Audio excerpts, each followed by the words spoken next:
Alhamdulillah alladzi bi ni'matihi tatimmus shalihat. Segala puji bagi Allah Jalla Jalaluh yang karena nikmatnya kebaikan-kebaikan menjadi sempurna. Kita bisa mendengar, kita bisa memandang, kita bisa duduk, jari kita bisa bergerak, hati kita bisa memikirkan dan merenungkan apa yang disampaikan, dan kita dibimbing oleh Allah Azza wa Jalla untuk menjadi hambanya yang beriman adalah nikmat yang agung, yang seharusnya kita tidak berhenti memuji dan memuja Allah Azza wa Jalla. Allah tahu dengan kelemahan hambanya. Allah tahu dengan kelalaian manusia. Maka Allah jadikan sebuah syariat yang tidak boleh ditinggalkan, di mana seorang harus tetap mengatakan Alhamdulillahi Rabbil Alamin. Dalam sehari minimal 17 kali dia mengulangi Alhamdulillahi Rabbil Alamin.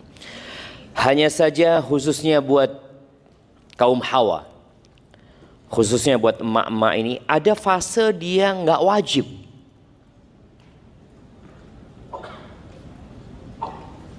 Nggak wajib sholat dia. Bahkan nggak boleh sholat dia. Terkadang sampai 40 hari dia tidak sholat. Dikarenakan ada halangan yang membuatnya tidak sholat. Tapi nasihat ana, jangan berhenti untuk membaca Al-Fatihah.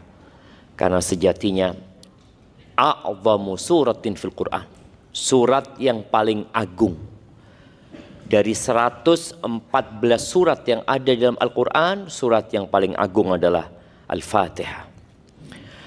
Allahumma salli wa sallim ala abdika wa rasulika Sayyidina wa maulana Muhammadin wa ala alihi wa ashabi ajma'in. Ya Allah, semoga salawat dan salam, berkah dan nikmat senantiasa Engkau curahkan untuk hamba kekasih-Mu, untuk baginda Nabi kita Muhammad alaihi salatu wassalam, untuk keluarga beliau, untuk istri-istri beliau, untuk putra-putri beliau, dan untuk seluruh sahabat Nabi. Semoga Allah meridhai kita bersama mereka. Allahumma ati nufusana taqwaha wa zakkiha anta khairu man zakkaha anta waliyuha wa maulaha.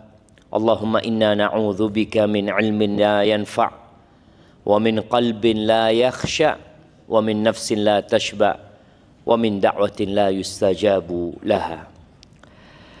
Ma'asyiral muslimin rahimakumullah, khususnya para orang tua, dan mungkin sebagian belum jadi orang tua tapi bercita-cita untuk menjadi orang tua. Semoga pertemuan kita pada kesempatan kali ini diberkahi Allah Subhanahu wa taala adalah yang kita dapatkan dari pertemuan ini. Jamaah rahimakumullah, bicara bagaimana mendidik anak ya, bagaimana peran orang tua, khususnya ayah. Karena kita berada di era anak-anak itu kehilangan peran bapaknya. Seakan-akan peran bapak dalam rumah tangga itu hanya mencari nafkah.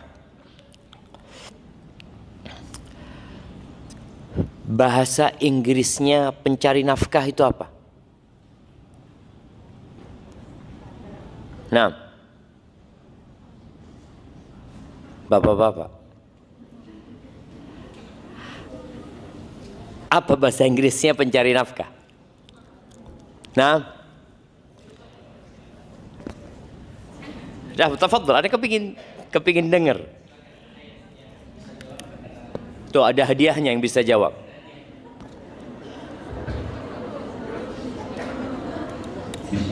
Fandi, Ustaz. Apa? Fandi. Tukang cari duit, Fandi.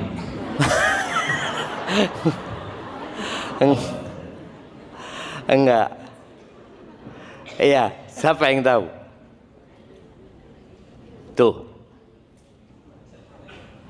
Ana nggak pinter bahasa Inggris ya.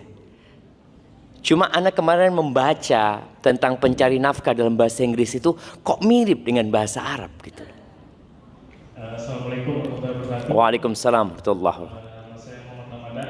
Izin menjawab untuk bahasa Inggris yang pencari nafkah adalah breadwinner. Ahsanta, masya Allah. Kasih hadiah dia. Iya, breadwinner gitu ya. Pemenang roti sama. Iya. Jadi subhanallah, Allah Azza wa Jal berfirman ya di surat At-Tahrim ayat 6 ya, yang mungkin ayat ini menjadi ayat yang sering dibacakan oleh para penceramah ya, berkaitan dengan kewajiban orang tua untuk menyelamatkan keluarganya dari petaka yang besar. Tadi ada sedikit badai mungkin. Ada hujan bersama angin yang tentunya para orang tua khawatir sama anaknya. Biasanya kalau dia di luar, dia akan telepon, gimana kondisi anak-anak ya. Sang istri mengatakan alhamdulillah aman semuanya. Baru dia akan tenang.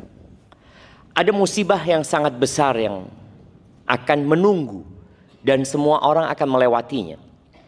Musibah itu adalah api neraka. Allah Azza wa Jalla mengatakan ya ayyuhalladzina amanu qu anfusakum wa ahlikum nara. Kata Allah, wahai orang-orang beriman, jagalah diri kalian dan keluarga kalian dari api neraka. Bagaimana menjaga diri kita dan keluarga kita dari api neraka? Ali bin Abi Thalib mengatakan allimuhum wa adibuhum. Ajari mereka, kasih ilmu sama mereka, bekali mereka dengan ilmu. Jadi bukan kasih makan mereka, berikan pakaian kepada mereka, berikan sandang, pangan, papan. Itu semua orang kafir pun melakukan itu. Apa yang membedakan sekarang orang mukmin dengan orang kafir? Maka Allah panggil di ayat ini, wahai orang-orang yang beriman gitu loh. Selamatkan diri kalian dan keluarga kalian dari api neraka. Bagaimana menyelamatkannya? Ya kasih ilmu, kasih pegangan. Wa adibuhum, ajarkan adab kepada mereka. Amr bin Qais al-Mullai, dia mengatakan innal mar'ata la tukhasimu zawjaha 'inda Allah. Sesungguhnya boleh jadi ada seorang wanita yang menggugat suaminya di hadapan Allah Azza wa Jal. Dia mengatakan ya Rabbi hadza zawji. Dia mengatakan wahai Rabbku, ini suamiku. Ini pasangan hidupku. Ma'allamani wala addabani. Dia tidak pernah memberikan ilmu kepada aku. Nggak pernah memberikan pengajaran kepada aku. Wala addabani, tidak pula mendidik diriku. Terus kerjanya apa? Innama ya'tini bi khubzis suq. Dia kerjanya hanya membawa roti dari pasar. The breadwinner tadi. Ya. Hanya cari nafkah, hanya cari uang. Dan dia merasa dengan memberikan hal itu sudah selesai tugas saya sebagai bapak. Tugas saya di luar, tugasmu di dalam. Ya, memang betul. Ada tugas suami mencari nafkah, tapi bukan berarti tugas dia sebagai ayah hanya cari duit. Enggak. Dia punya peran besar dalam mendidik keluarganya. Khususnya di era digital seperti ini dengan pergaulan yang semakin bebas ya. Yang terkadang bukan cuma anaknya yang pergaulan bebas, bapaknya juga pergaulan bebas. Ibunya juga pergaulan bebas. Di mana? Di tempat kerja. Di tempat kerja itu bebas laki perempuan bersama-sama. Perjalanan dinas ya laki perempuan. Mereka ngantor laki perempuan bebas. Seakan-akan agama tidak boleh mengatur kehidupan. Ya, Mumtaz, sekolah kita Mumtaz yang khusus laki-laki. Anak ingat di Jakarta, bapak-bapak, ibu juga masih ingat ada sekolah Kanisius ya. Kemana anak lewat sana soalnya. Teman anak ngomong, Ustadz ini sekolah yang sering Ustadz sebut, kata dia. Iya, Kanisius ya. Ada tulisan sejak 1927 atau 28. Dibangun sebelum kemerdekaan. Itu khusus laki-laki. Dan sampai hari ini sekolah itu khusus laki-laki. Punya siapa? Punya Katolik. Punya Katolik. Mereka tahu bahwa saya laki perempuan ini nggak bisa dikumpul. Kenapa dikasih sekat di sini? Kenapa kok dikasih sitar sini bapak-bapak? Karena memang nggak boleh dikumpulin. Nggak boleh. Kalau orang-orang non muslim aja tahu, ngerti dan paham, kenapa yang muslim menganggap hal itu sebagai bentuk apa ya? Bentuk keterbelakangan. Enggak, itu kemajuan. Orang maju yang berpikir cerdas itu akan tahu bahwasanya pergaulan nggak boleh bebas. Kenapa mereka sampai SMA nggak dikumpulin laki perempuan? Enggak, mereka waktunya belajar, nuntut ilmu. Nanti waktunya kawin, ya kawin mereka. Waktunya nikah, nikah. Tapi tatkala dia di sekolah sudah dia bergaul dengan yang nggak boleh, maka akan berdampak kepada masa depan negeri kita. Jemaah rahimakumullah. Jadi kalau bicara peran orang tua dalam mendidik anak nih di era digital, maka orang tua harus sering-sering murojaah atau bermuhasabah tentang kenapa sih engkau menikah sebenarnya? Kenapa engkau menikah? Sekarang ini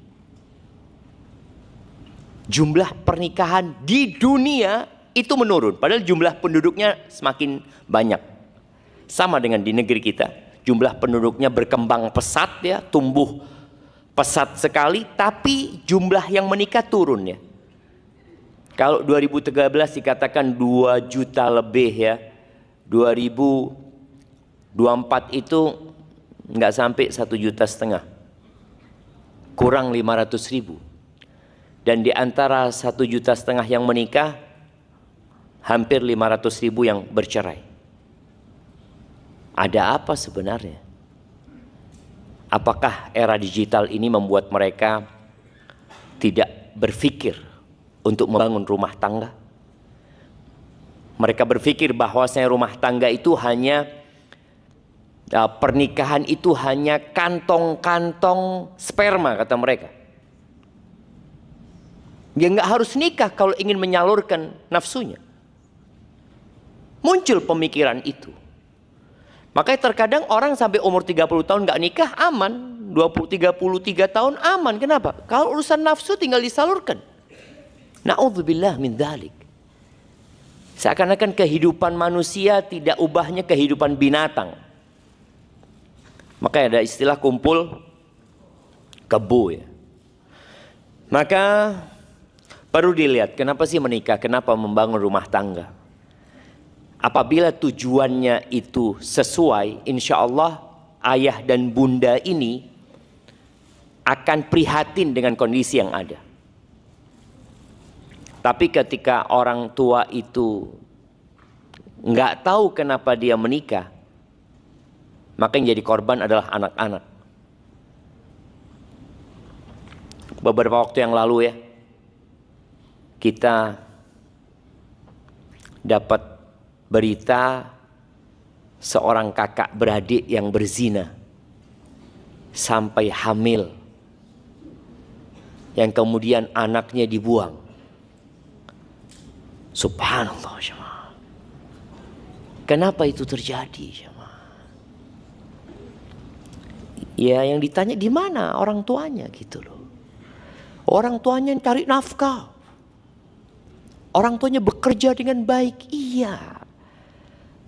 Kenapa mereka menikah? Kenapa mereka punya anak? Kemudian tatkala punya anak itu dilepas.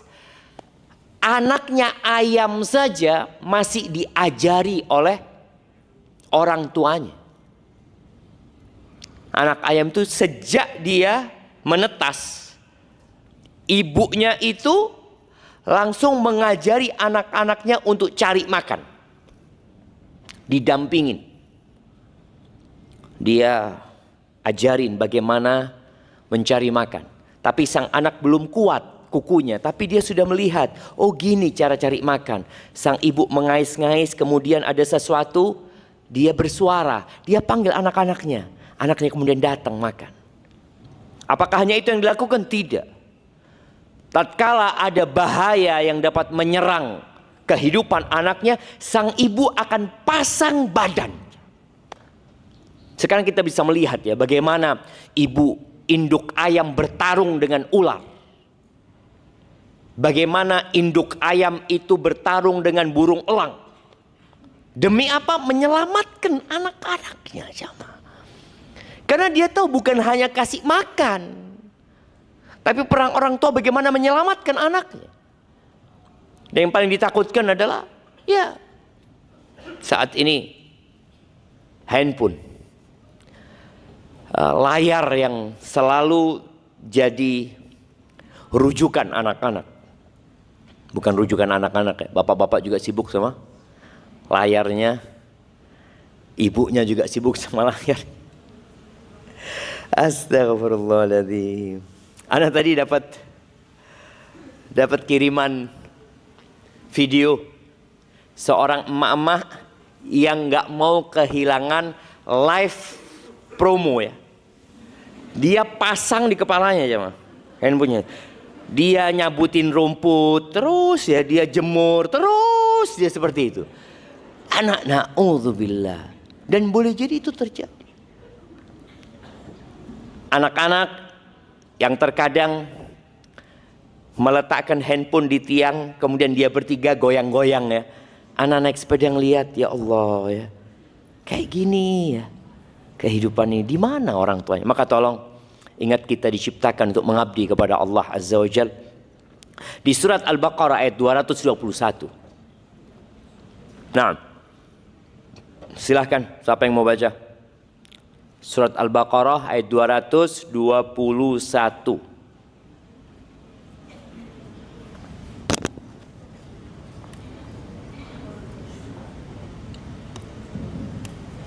Terus 21 ya.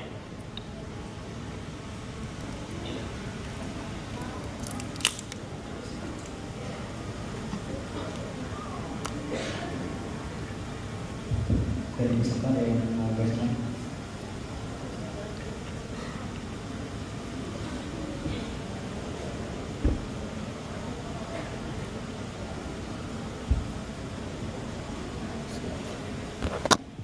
نعم تفضل بسم الله.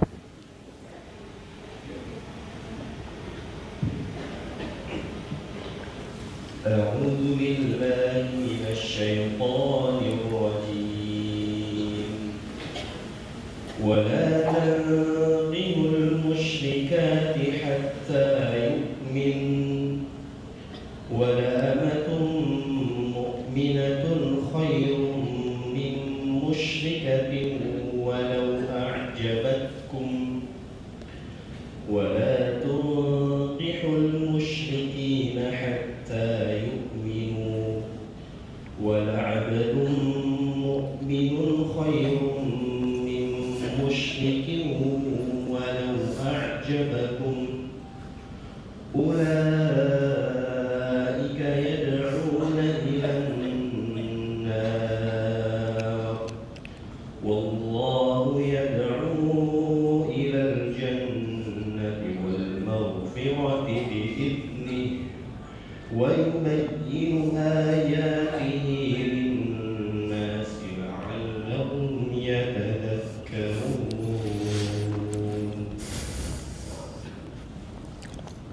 Iya, artinya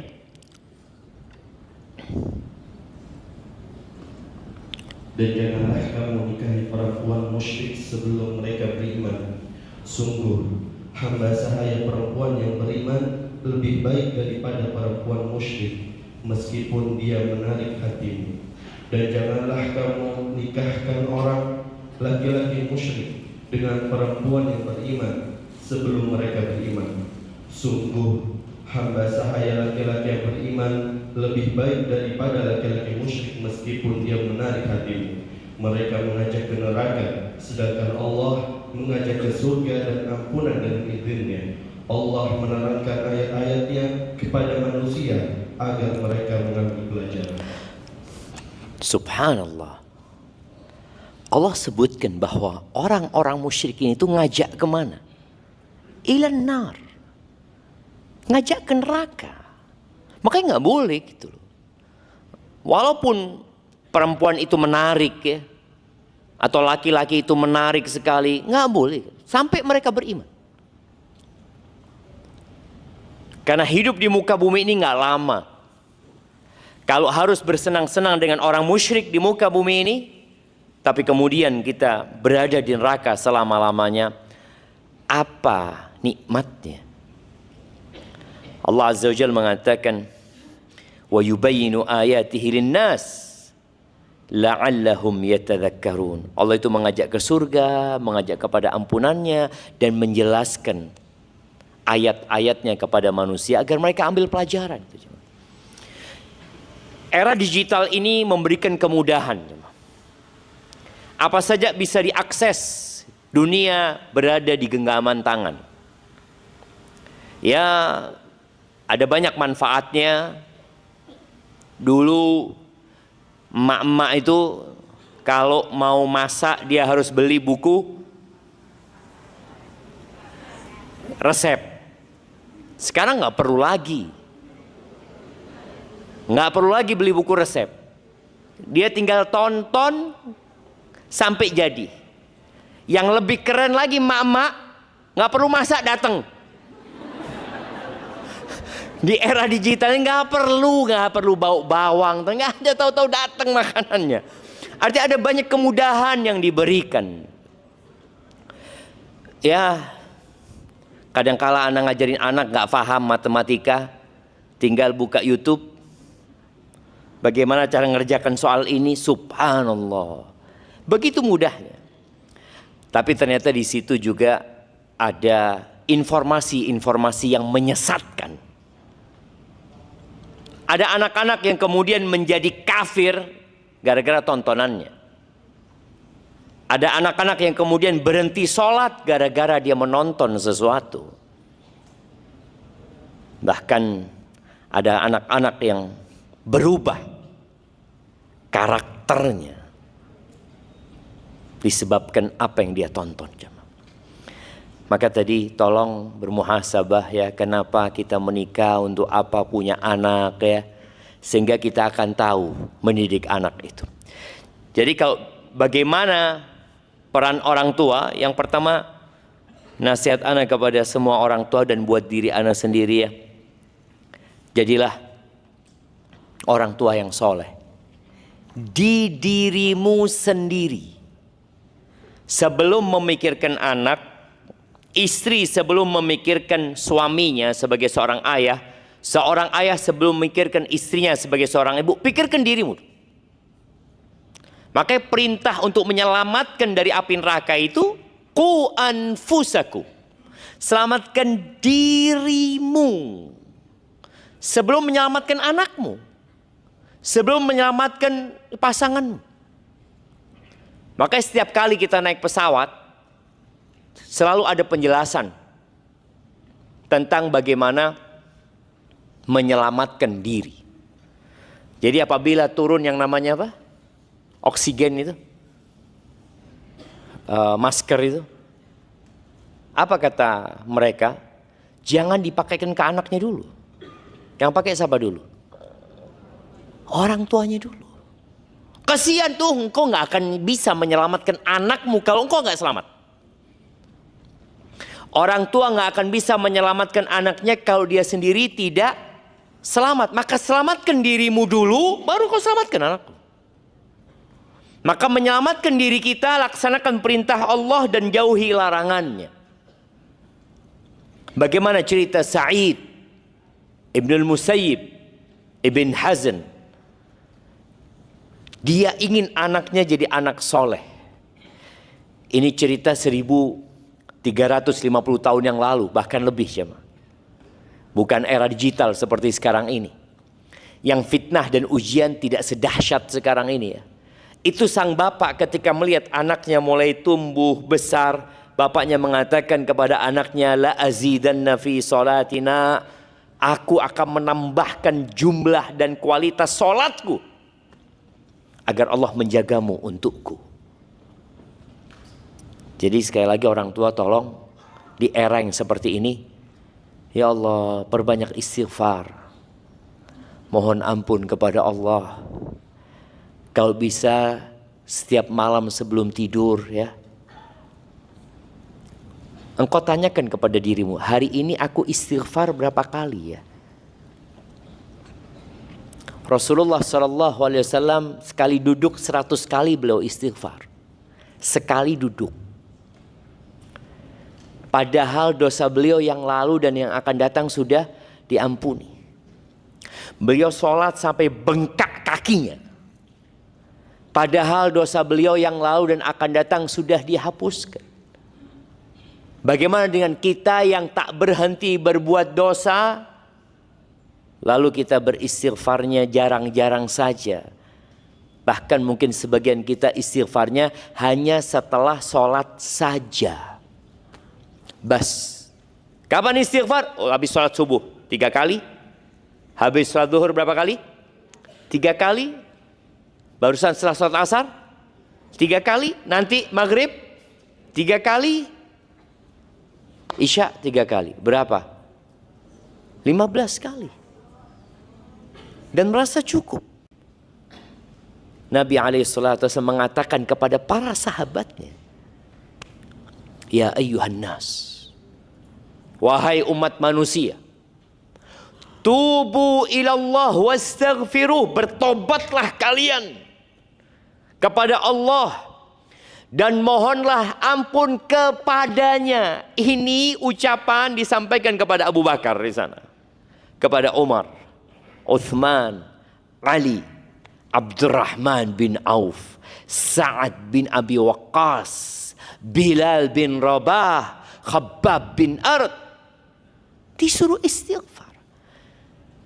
Kenapa? Karena dosa ini memiliki efek samping yang buruk sekali kepada kita, pasangan hidup kita, dan anak-anak kita. Tapi kalau kita beristighfar, mohon ampun kepada Allah, kita jaga aturan Allah, niscaya Allah akan jaga keluarga kita. Maka tadi kalau bicara bagaimana peran orang tua mendidik anak-anaknya, ya harus jadi orang baik dulu. Engkau contoh gitu. Ketika engkau sibuk dengan handphone, ya anak-anak kan sibuk dengan kegiatan mereka. Ya, itu yang pertama. Atau yang kedua. Yang selanjutnya memperbanyak doa. Jadi kita itu kalau punya masalah, kebanyakan kita berpikir solusi. Apa solusinya? Bagus. Tapi kita perlu meyakini, ini bicara tauhid dan keimanan hamba, bahwa semua solusi itu atau semua jalan yang kita pikirkan akan menyelamatkan kita dari masalah ini tidak akan bisa kecuali dengan izin siapa? Allah Azza wa Jalla. Maka jalan pintas menghadapi masalah adalah doa. Bagaimana doanya Nabi Ibrahim sebelum punya anak? Rabbi habli minas salihin. Setelah punya anak, wajnubni wa baniya an na'budal asnam. Ya Allah ya. Kalau itu dibaca oleh Nabi Ibrahim, bagaimana dengan kita? Nabi Ibrahim doanya, ya Allah hindarkan aku dan anak keturunanku dari menyembah berhala-berhala. Yang saat ini anak-anak kita nonton tontonan yang jauh sekali dari pendidikan tauhid dan keimanan. Bahkan boleh jadi dia menonton sesuatu tidak ada sedikit pun mengingatkan kepada Allah Azza wa Jalla. Seakan-akan bumi ini tidak ada penciptanya. Maka tolong doa. Rabbi ij'alni muqimas shalah wa min dzurriyyati. Baca sekali. Belum mau sholat anak-anak Ustaz, baca 2 kali. Belum Ustaz, baca 100 kali. Baca sebanyak-banyaknya, memohon kepada Allah Azza wa Jalla. Ud'uni astajib lakum. Berdoa memohonlah kepadaku, pasti aku kabulkan. Nabi Ibrahim berdoa minta anak sampai umur 86 tahun. 86 tahun. Gak berhenti berdoa. Maka kita yang punya masalah menghadapi anak-anak kita, doa, perbaiki diri kita, kemudian kita minta kepada Sang Pencipta. Yakin Allah akan mengabulkan doa kita. Kemudian yang ketiga, komunikasi ya, menjalin komunikasi yang baik dengan ayah bunda, di antara ayah bunda sendiri. Jadi sebagai seorang ayah, karena mungkin dia seharian di luar rumah, ketika pulang, bapak tolong tanya sama istrinya, gimana anak-anak kita? Ngobrol. Setelah ngobrol sama istrinya dapat laporan ya. Setelah ngobrol sama anak-anaknya. Dan usahakan orang tua ini punya waktu makan bersama dengan anak-anaknya. Minimal sehari sekali. Kalau bisa 2 kali. Untuk apa? Untuk ngobrol. Pendidikan orang tua dulu, kalau makan nggak boleh ngomong. Makan habisin, jangan ngomong. Padahal sebenarnya termasuk adab dan etika yang baik itu al-haditsu 'inda ta'am, ngobrol sambil makan. Ngobrol. Dan Anda dikasih tahu bahwasanya deal besar-besaran itu, orang-orang atas ini, ternyata deal itu tidak terjadi di ruang rapat, jemaah. Tapi terjadi di mana? Di meja makan. Di meja makan. Karena orang ketika makan itu nggak mikir apa-apa, dia mikir mau menyantap makanan itu. Disinilah momentum orang tua untuk ngobrol sama anaknya. Dengarkan dari anaknya, gimana sekolahmu hari ini. Berikan pertanyaan-pertanyaan yang memancing dia untuk bercerita. Jangan hanya pelajaran yang ditanyakan. Apa kejadian paling seru hari ini? Engkau bermain dengan siapa hari ini? Untuk engkau kemana? Pokoknya ngobrol. Bikin anak itu nyaman berbicara sama orang tua. Jangan orang tua kok ngomong sama anaknya nasihat terus. Jangan. Capek itu anak. Enggak usah, aneh capek didik dia. Loh, itu anak kalau bisa ngomong mungkin nyesel dapat ibu kayak gini. Astagfirullah. Iya jemaah. Setiap ketemu nasihat. Ketemu nasihat. Lu enggak. Perlu lu. Anak-anak itu didengarkan. Hal-hal yang menyenangkan. Dan juga kalau sudah komunikasi, bapak nih, bapak, apalagi kalau punya anak gadis, ajak anak gadis itu keluar berdua, pegang tangannya, bikin dia bangga, ini loh ayahku. Jangan sang ayah pulang udah kecapean, walau dicari anaknya. Ketika engkau masuk rumah mungkin telat ya, anak-anak sudah mau istirahat di kamarnya, datengin kamar anak-anaknya. Datengin. Mereka sudah mau tidur ya. Kecup keningnya. Bisikkan ke anaknya kata-kata yang membuat dia semangat untuk hidup. Jadi orang tua itu perlu sering memperdengarkan kata-kata positif kepada anaknya. Nggak ada lagi kata-kata, ya Allah kau itu nakal, bandel, ibu nggak kuat. Astagfirullah. Iya, ada mama yang ngatakan, aduh angkat tangan, udah gak kuat ya Allah. Kalau bisa nak, aku masukkan lagi kau nak. Nah itu kadang-kala emak-emak nggak boleh syamaah. Perdengarkan tadi, komunikasi ngomong sama anaknya. Dan berikan support kepada dia. Enggak, engkau anak soleh, engkau bisa nak. Dan yang pernah kita bahas, jangan pernah membandingkan anak kita dengan orang lain. Kalau lagi ngobrol sama, jangan pernah membandingkan kakak sama adiknya, adik sama kakaknya, engkau sama fulan. Lah, bagaimana cerita seorang anak ya, yang dia pulang mendapatkan rapot ya, laporan kepada ayahnya mengatakan, ayah, alhamdulillah ya, ini nilaiku ayah. Dia lihat nilainya 97. Bangga nggak ayahnya? Bang, Masya Allah, barakallahu fiik. Dilihat rankingnya, ranking 3. Nilainya 97, ranking 3. Lalu sang ayah mengatakan, siapa ranking 1? Wajahnya berubah. Kenapa kok bukan engkau yang ranking 1?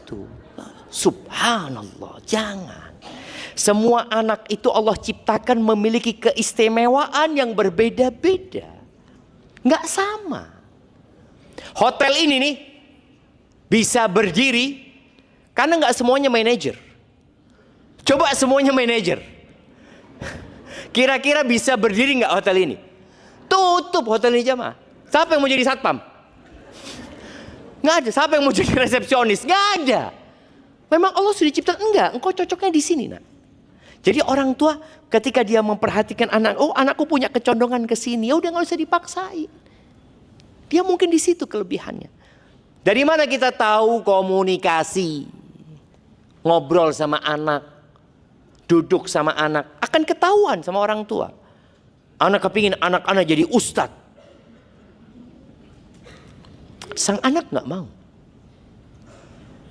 Sampai ketika ada seorang mahasiswa, saat psikotes dia mau masuk ke kampus, anak tanya, antum memang niat beneran kuliah di sini? Enggak, Ustaz, kata dia. Dia lulusan pondok. Anak kepingin jadi dokter, Ustaz. Tapi ibu anak nyuruh anak jadi ustaz. Pengen jamaah. Anak ngomong, boleh anak telepon ibu antum? Boleh, Ustaz. Anak ngomong sama ibunya. Apa setelah anak telepon ngobrol panjang, kata ibunya, nak pulang nak. Kata dia. Pulang, iya. Karena kalau enggak dia akan berada di kampus itu hanya untuk berbakti sama orang tuanya. Belajar enggak?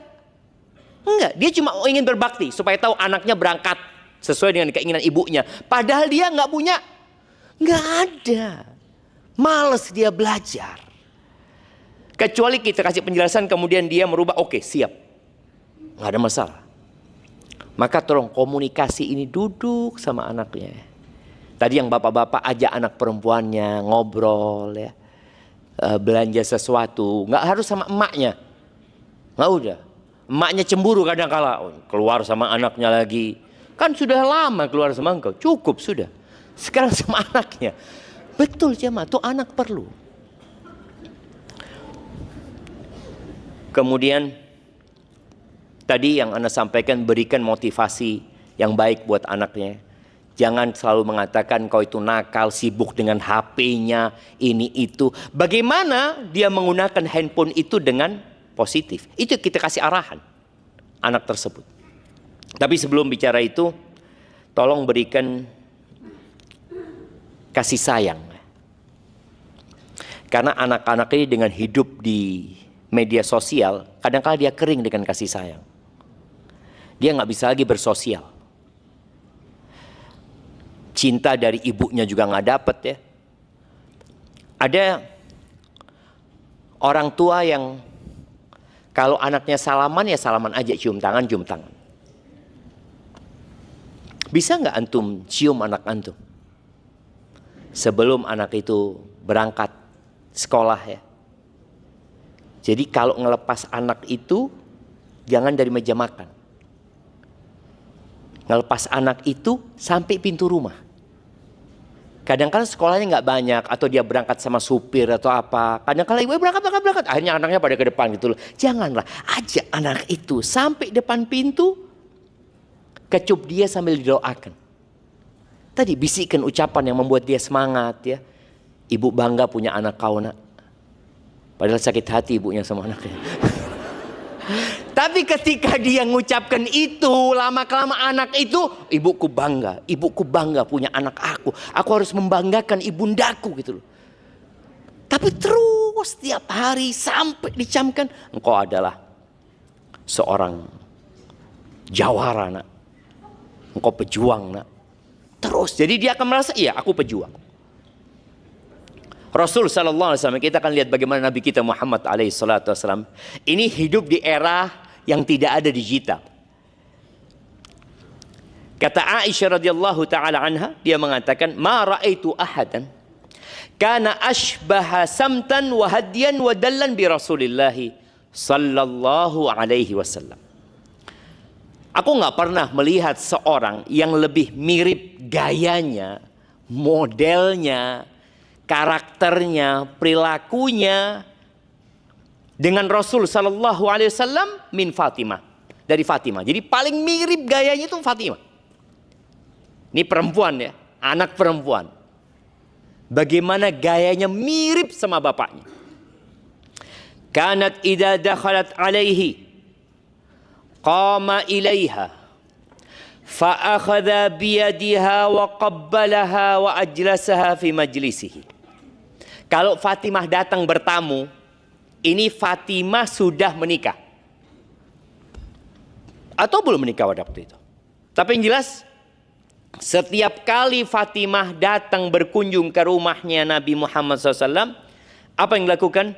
Nabi SAW itu bangun, berdiri dari kursinya, berjalan menyambut putrinya, dipegang tangannya, wa qabbalaha, dicium sama Nabi SAW. Padahal Fatimah udah gede, dicium sama Nabi SAW.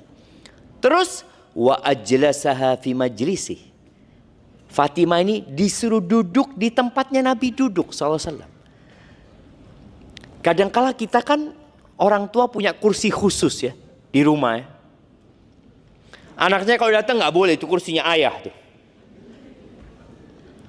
Sekali-kali anakmu suruh duduk di kursi, pegang, nak duduk sini, nak. Abah duduk sini.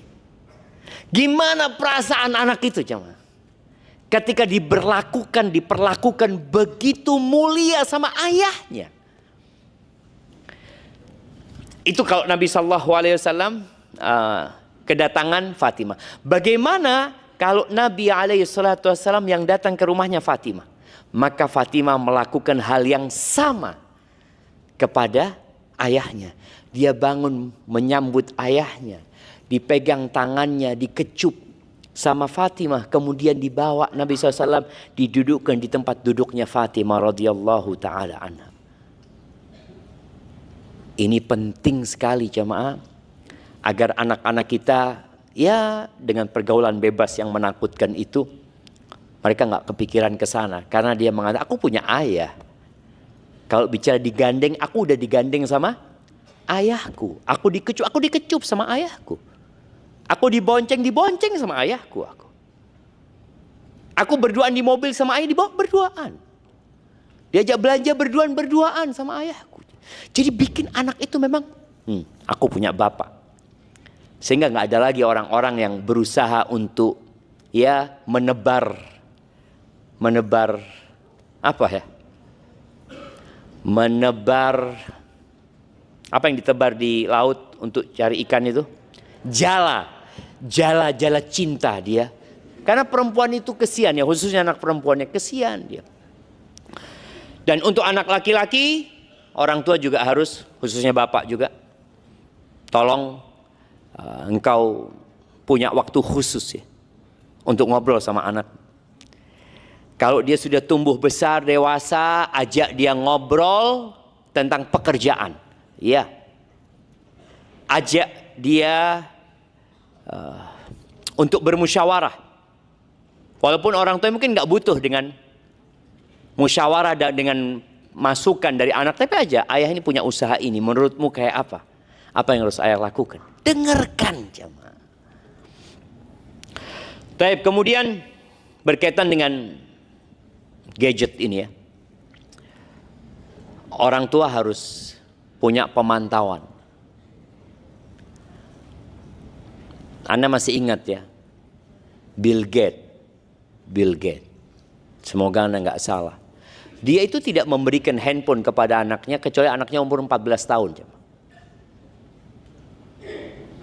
Nah, di negeri kita anak pegang handphone umur berapa?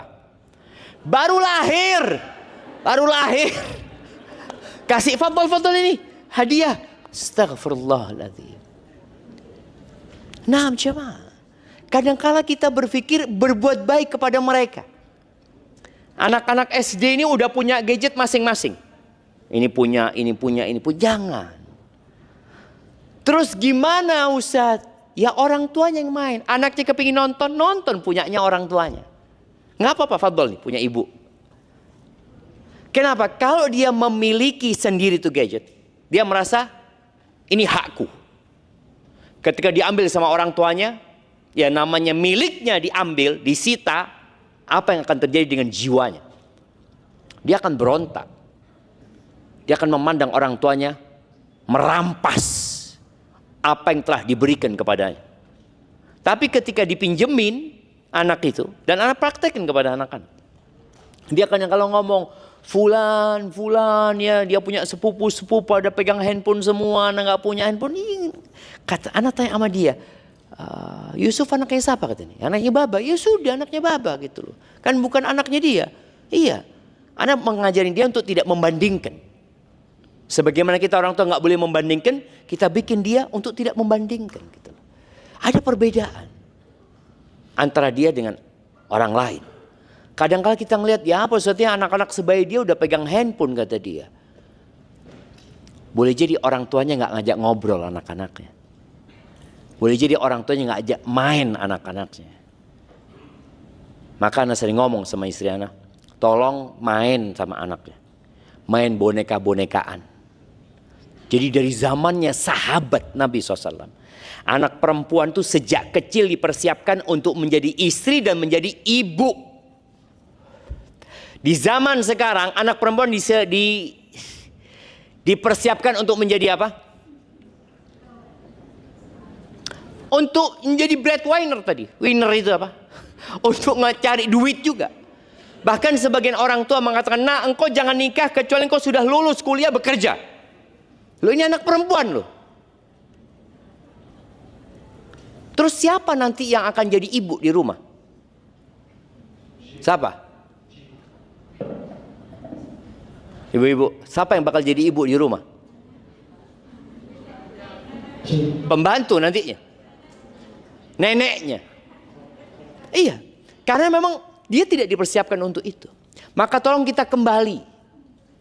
Standar yang diciptakan oleh TikTok, oleh Instagram, standar yang sekarang ini memang tadi nggak ada batasan lagi dunia ini. Kenapa muncul di negeri kita orang-orang nggak mau punya anak? Muncul orang-orang yang menunda pernikahan. Kenapa muncul? Karena standar orang-orang kafir masuk ke negeri kita. Sehingga mereka berpikir, oh seperti itu seharusnya. Bahkan gerakan feminisme yang mengatakan laki dan perempuan sama, sehingga nggak ada sistem leader di rumah itu nggak ada. Perempuan juga pemimpin, laki pemimpin. Terus gimana? Ya udah, sang perempuan mengatakan, loh, Anda nggak mau punya anak. Saya yang punya tubuh, saya yang punya rahim, hak saya untuk tidak punya anak. Loh, kata suaminya, Anda salah pilih istri kalau gitu. Betul, salah pilih istri. Terus gimana? Ya balikin ke orang tuanya. Afwan, ini Anda menikah untuk menjadi khalifah di muka bumi ini.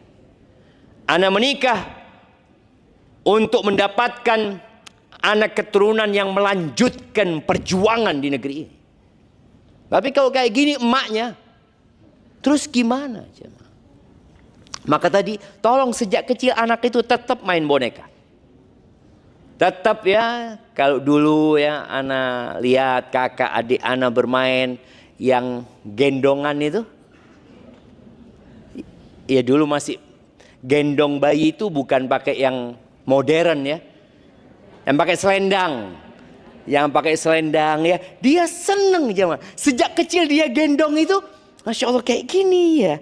Aku jadi ibu ya. Kemudian dia nyuapin tuh anak. Sekarang ada nggak kayak gitu? Hilang jamaah. Terus jualan. Ingat dulu anak-anak kecil jualan pakai daun pisang, dipotong-potongin ya.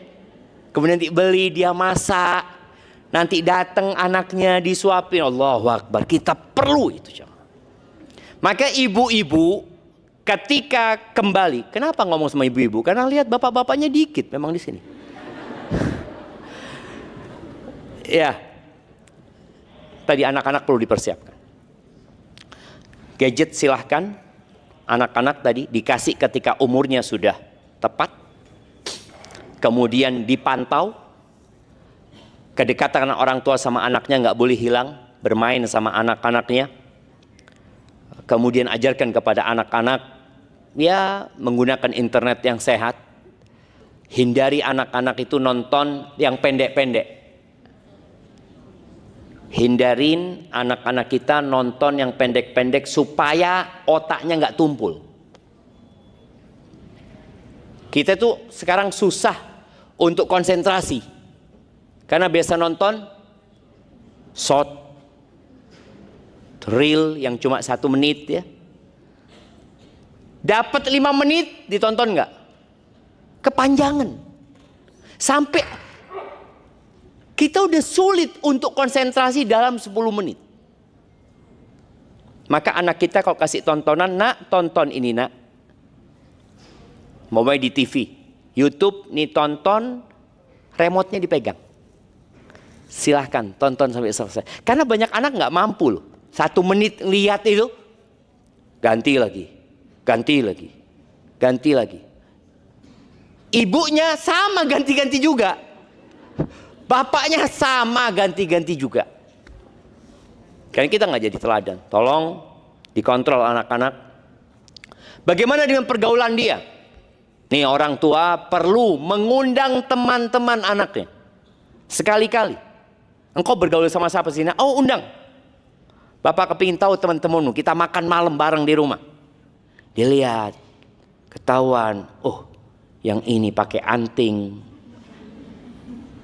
Yang ini gayanya melambai, model macem-macem temennya anak-anak ini. Di situ dia tahu dengan siapa anak-anaknya bergaul. Dan orang tua hadir untuk memiliki teman buat mereka ya. Kemudian ya pentingnya melandasi anak dengan pendidikan agama dan moral ya. Ilmu dan adab.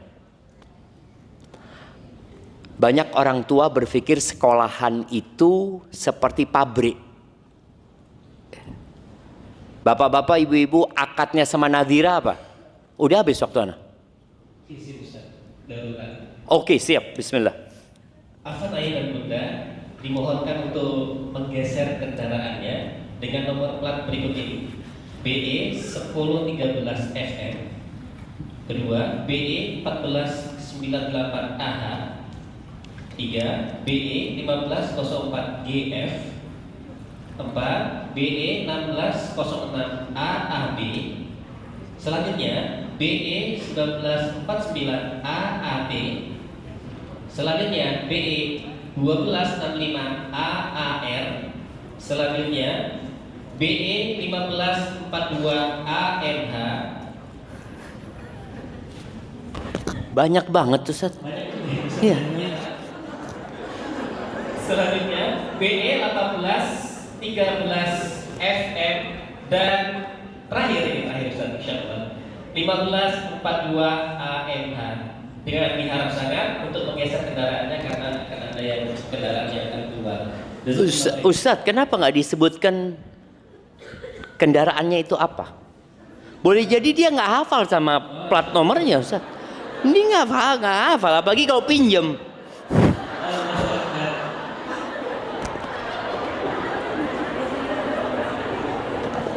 Bener, Ustaz. Harus sebutkan mobil apa gitu, Ustaz.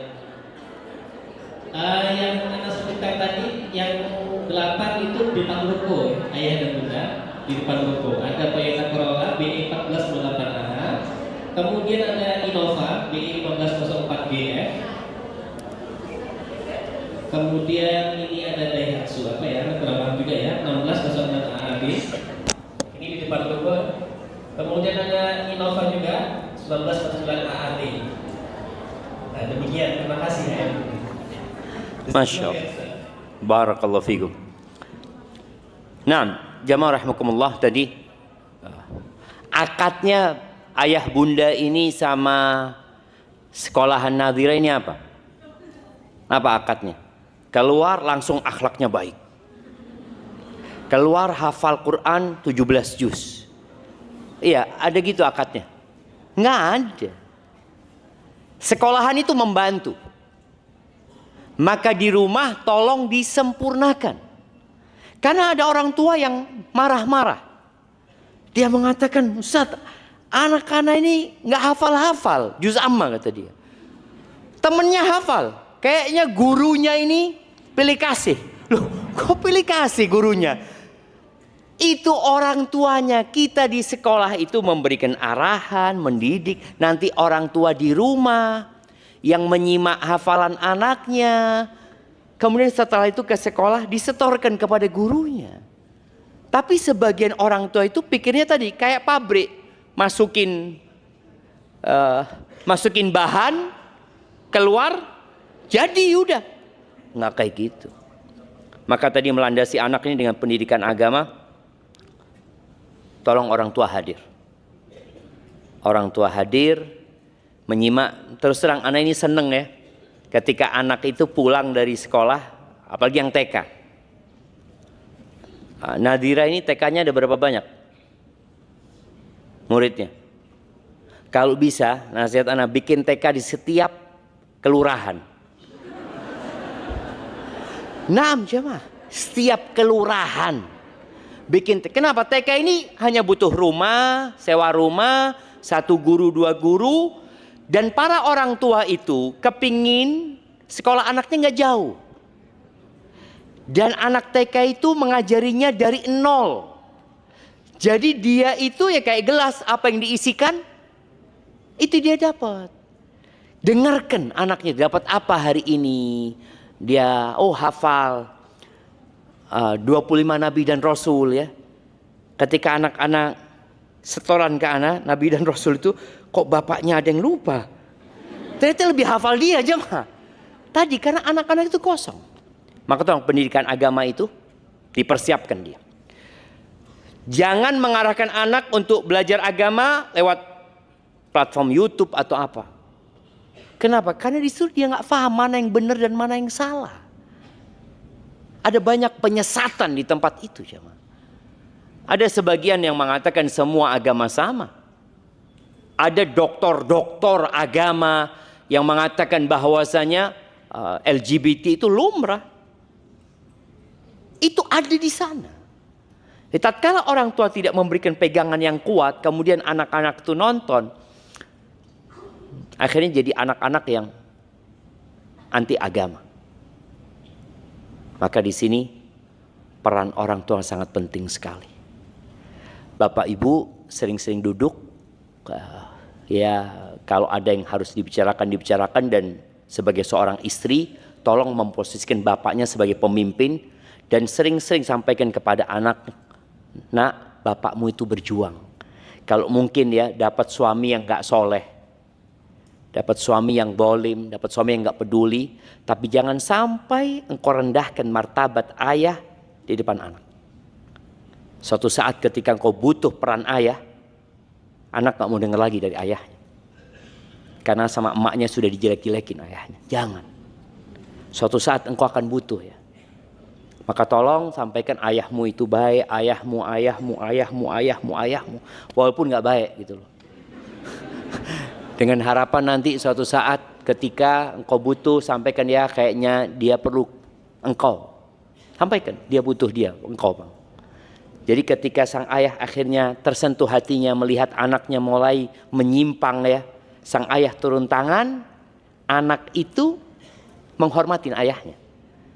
Tapi kalau sama ibunya sudah dihabisi, dibunuh karakter sang ayah, ya akhirnya engkau akan kehilangan peran ayah pada waktu itu. Tapi jamaah, Anda rasa itu sebagai materi yang bisa Anda sampaikan. Semoga yang sedikit itu bisa membuat kita lebih baik lagi dalam mendidik anak-anak kita. Jangan lupa untuk banyak berdoa, memperbaiki diri, memberikan pengawasan, kemudian memberikan perhatian yang cukup buat anak-anak. Barakallahu fikum. Nah, jazakumullah khair kepada Ustaz telah memberikan nasihat kepada kita semua. Untuk itu kepada ayah dan bunda, insya Allah kita masih ada waktu untuk sesi tanya jawab. Sesi pertanyaan jawab ini ada sesi tanya jawab yang sudah Anda terima, dan nanti juga ada sesi tanya jawab yang bisa langsung diberikan kepada Ustaz. Dan ini pertanyaan yang sudah Anda terima, satu pertanyaan Anda bacakan, nanti satu pertanyaan dari pertanyaan langsung. Baik Ustaz, Anda bacakan Ustaz. Assalamualaikum warahmatullahi wabarakatuh Ustaz. Ustaz, bagaimana mengajarkan anak agar aware terhadap predator seks zaman sekarang agar terhindar dari kejahatan seks yang sedang marak belakangan ini? Masya Allah, barakallahu fiik. Naam, ahibati fillah ya. Kita lihat bagaimana Islam mengajarkan kepada kita, memberikan pemahaman kepada anak-anak berkaitan dengan bahaya tadi ya. Salah satunya sejak awal anak-anak tuh diajarin aurat. Diajarin sejak kecil. Anda masih melihat di masyarakatnya, semoga Allah memberikan hidayah kepada kita semua. Kadang-kala anak-anak itu tahu-tahu kencing di depan rumahnya. Kencing ketika turun dari mobil ya. Kemudian dia kencing di jalan ya, kemaluannya terlihat, ini itu. Buat anak-anak itu malu. Ada sesuatu di tubuhnya yang tidak boleh disentuh oleh siapapun. Itu harus diajarin tuh anak. Dulu anak punya anak, kadang-kala diguyonin sama kakeknya. Dia masih kecil, dia masih umur 3 tahun ya. Kadang-kala ditarik celananya. Apa kata dia? Aib kata dia. Marah dia. Aib. Nggak boleh kayak gitu itu. Nah, itu perlu diajarkan kepada anak kita.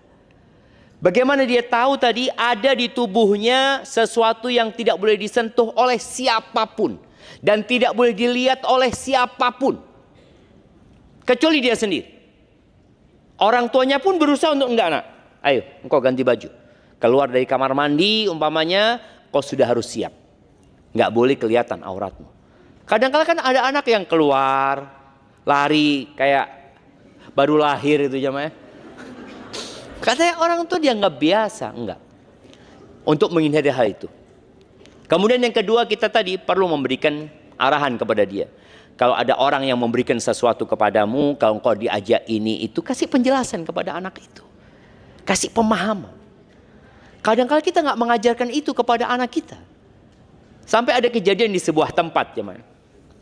Anak-anak itu yang dilakoni oleh satu orang, dikerjain ya sama orang itu, dibawa ke rumahnya, dikasih tontonan yang tidak layak. Kemudian anak itu dikasih duit ya, macam-macam. Di sini orang tua harus memberikan penjelasan. Ya, sekali lagi orang tua harus hadir ya. Dia tahu anaknya main bersama siapa, di rumahnya siapa, jalan bersama siapa. Dengan cara itu paling tidak orang tua ya sudah menyelamatkan anaknya dengan memberikan arahan dan tentunya doa ya, doa. Anda ingat seorang syekh cerita, kita itu di rumah ya, didik anak kita dengan benar, kita ajarin etika-etika yang mulia. Keluar dari rumah, ketemu sama teman-teman yang buruk, rusak tuh anak. Makanya doa harus diperkuat. Karena kita nggak bisa mengawasi anak kita 24 jam.